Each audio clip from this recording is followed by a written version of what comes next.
नमस्कार। अंतःपुर के कानाफूसी में आप सबों का स्वागत है।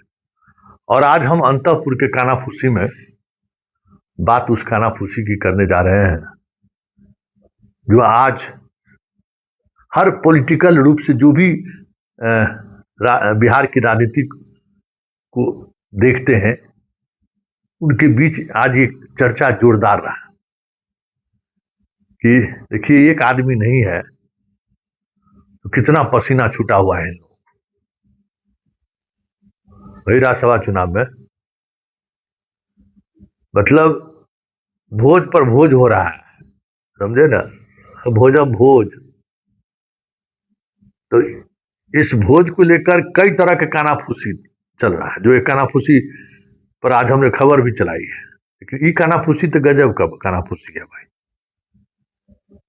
कि भाई मैनेजमेंट का, राजनीतिक मैनेजमेंट का जो समझदारी रहा है, देखिए कुछ भी कह लीजिए, बिहार की राजनीति का समझ या तो लालू के पास रहा है, चाहे सुशील मोदी के पास या नीतीश के पास। ये तीन ऐसे पॉलिटिशियन रहे हैं बिहार के जिनको बिहार की राजनीति का समझ है, बेतिया से लेके किशनगंज तक, इधर नवादा से लेकर औरंगाबाद तक। सामाजिक समीकरण क्या है, राजनीतिक समीकरण क्या है, कास्ट समीकरण क्या है, जबरदस्त पकड़ है लोग। चुनाव में किसका कहाँ इस्तेमाल किया जा सकता है, कैसे किया जा सकता है, इसके माहिर खिलाड़ी रहे। मतलब समझ जाए कि ये तीनों की अगर हम बात करें ना तो एगो ब्रायन लारा है, सचिन तेंदुलकर, एगो विराट कोहली राजनीति का। मतलब कोई कमजोर नहीं है और तीनों इस बार सीन से बाहर है। एक तो दुनिया से चले गए, दूसरे को पुत्र ने जबरन राजनीति से संन्यास दिलवा दिया, तीसरे को बीजेपी ने जबरन संन्यास दिलवा दिया है। दूगो जबरन संन्यास के दौर से गुजर रहे हैं, तीसरे दुनिया से चले गए। तो आज की जो राजनीतिक पीढ़ी है उस पीढ़ी के सामने यह पहला चुनाव है और इस चुनाव को जीतने को लेकर हर तरह का जो है सो बल कल छल सबका इस्तेमाल हो रहा है। तो भोज तो बहाना है, अभी मेन तैयारी चल रहा है कि कौन वोटर किसको वोट करे। एक सलाहकार तब भी गजब गजब है। पांचवा उम्मीदवार बीजेपी का है, कह रहा है ना कि जितना भूमिहार विधायक है उसका नाम दे दो उसी को वोट देने के लिए। मतलब होता क्या है ना कि पार्टी जब चीज होता है ना, जब वोटिंग पांचों उम्मीदवार है, पांचों के बीच वोट वितरण होगा कि ये 41 आदमी नीतीश कुमार को वोट देंगे, ये 41 आदमी नितिन नवीन को वोट देंगे, ये 41 आदमी रामनाथ ठाकुर को वोट देंगे, ये 41 आदमी उपेंद्र कुशवाहा को वोट देंगे और ये 41 आदमी बीजेपी के 5वें प्रत्याशी को देंगे। तो वो पहले ही बढ़ जाता है। तो आज 3 दिन से उस पर मंथन चल रहा है गजब का। सम्राट चौधरी के यहाँ एनडीए का भोज हुआ, सब जगह भोजम भोज के बीच यही तय नहीं हो पा रहा है। सब लोग बैठ रहे हैं आपस में, कि जो नेका जितना दिमाग लगाने वाले लोग हैं, कि किस पर कौन वोटर इधर उधर हो सकता है। जो वोटर इधर उधर हो सकता है उसको उस वोटर को तो या तो नीतीश कुमार के साथ शिफ्ट कर दो या फिर नितिन नवीन के साथ शिफ्ट कर दो। ये दूगो ऐसा नाम है जिसमें इधर उधर लोग नहीं कर सकता। भाई उसका कोई पैमाना, नापने का कोई पैमाना होगा तब ना, कोई इंडेक्स होगा तब ना कि किसके नियत में क्या चल रहा है, कहाँ क्या चल रहा है। वैसे इस खेमा में उत्साह है, कांग्रेसिया सब गया, समझे ना। वो कांग्रेसी विधायक लिख दिया जो हम राज्यसभा चुनाव के कारण कहीं है, कोई भी काम हो तो निजी सहायक से जो है सो फोन नंबर पर बतिया लीजिए। जो पार्टी अभी तक सदन में नेता नहीं चुन सका है उस पार्टी से क्या उम्मीद करिएगा। उस पार्टी का कोई माई बाप है, हैं? जो लोग टिकट दिलवाए थे, कोई देख के दिलवाए थे कि हमारा पार्टी का वर्कर रहा है कि नहीं रहा है, तो है नहीं। तो कांग्रेस इसी तरीके से चल रही है और कांग्रेस से एक भरोसा है बीजेपी को जिताने का, और बाकी कहीं टूट फूट का गुंजाइश नहीं है। दुइये की जगह गुंजाइश है, आरजेडी में नहीं तो कांग्रेस में, दोनों पर लोग लगे हुए हैं। लेकिन अपने तरफ से अंधवारी नहीं हो जाए, जिसे विधानसभा के पटल पर तेजस्वी के हटने के बाद जो हुआ था, उस समय में तो नीतीश कुमार कुछ कुछ चीजों को समझते थे,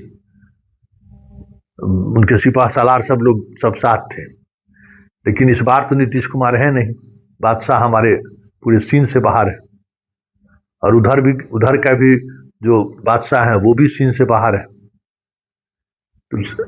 तो उसके बाहर रहने के बाद का जो चीज है ना, वो देखने वाला बात है। हर कोई एक दूसरे को संदेह की दृष्टि से देख रहा है, क्योंकि किसी का इतिहास किसी को पता नहीं है कि इनका क्या रहा है, कैसी टिकट मिला, इनका बैकग्राउंड क्या रहा है। चाहे जदयू के नेता हो, चाहे भाजपा के नेता हो, चाहे चिराग के पार्टी का हो। चिराग के पार्टी के विधायक को लेकर तय नहीं हो पा रहा है कि क्या करें, किससे के साथ कर दें। मांझी के विधायक को किसके साथ करें, हो रहा है कि नीतीश के साथ कर दीजिए, यानी तो नितिन नवीन के साथ कर दीजिए। उपाय नहीं है, क्योंकि ये दोनों कह चुके हैं कि भाई हमारे पार्टी में कुशवाहा जी लोग को लेकर थोड़ा असहजता है, इसलिए हमको नहीं दीजिएगा उनको वोट गिराने के लिए। विधायक इधर उधर कर देंगे तो हम इसके लिए जिम्मेवार नहीं होंगे। विनोद नारायण झा जी को कानाफूसी में कह दिया लोग, तुमको एक अलग टेंशन है, 19 को विधायक इधर इधर, मांझी जी का विधायक किसको दिए, तो दे दो बीजेपी के पक्ष में उम्मीदवार का। दलित के नाम पर कहाँ जाएगा, लेकिन दलित के नाम पर 19 गो में तो दलित तो सब है नहीं, सब सवर्णे है, तो वहां एक अलग संकट है। मतलब पूरा चुनाव घालमेल वाला चुनाव हो गया। मतलब देखने में आनंद आ रहा है, तो समझ में आ रहा है कि क्या होता है राजनीति से। अभी तक देखिए, अभी तक क्या था कि दूसरे पर तबला बजा रहे थे, निर्णय लेने वाला कोई और था। सेनापति होता है ना, है? लड़ने वाले को क्या पता है कि अंदर खाने में क्या क्या रणनीति बनती है, कहाँ कहाँ से क्या फोन कॉल आता है। सिपाही सब तो मस्त खाया पिया मस्त रहता है। तो कल देखने वाली बात होगी। आज विधायक जी लोग पहुंचे हुए थे उपेंद्र कुशवाहा के यहाँ, पूरा भोजन हुआ है, लेकिन भोजनमा से काम चलेगा है? उपेंद्र कुशवाहा तो निश्चिंत है कि हमको चौथा नंबर उतार दिया तो हम तो जिम्मे करेंगे। लेकिन कानाफूसी में भी है, कहीं चौथा पचमा में खेला हो गया तब। इसलिए किसको कौन सा, किस विधायक को किसको अलॉट किया जाए, इसको लेकर सब जितना है, श्रवण कुमार, संजय झा, ललन सिंह तो सीने से बाहर है। कभी आज तक कभी हुआ था, पूरा सीने से बाहर है, क्योंकि उनके हर्षवर्धन को टिकटे नहीं लोग दिया, तो काहे ले यहाँ दिमाग लगाएंगे। और भुजा पार्टी के नाम पर काहे गाली सुनने आएंगे, अपना निश्चिंत है वो, कल आ जाए तो आ जाए, अभी तक तो नहीं आए। संजय झा हो, श्रवण कुमार हो, विजय चौधरी हो, पूरा कसम कस कर रहे हैं कौन विधायक को कैसे क्या किया जाए।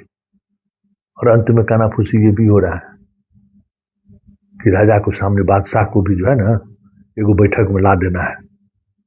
बादशाह के का जो विदाई से पहले का जो माहौल है ना, उस माहौल में इसको निकाल लेना है। मतलब हर मर्द की दवा जो है, पुरनका पथ वाला चावल, ऐसा ही कुछ आज कानाफूसी में सुनने को मिला है। चलिए, कानाफूसी में फिलहाल इतना ही, इजाजत दीजिए, नमस्कार।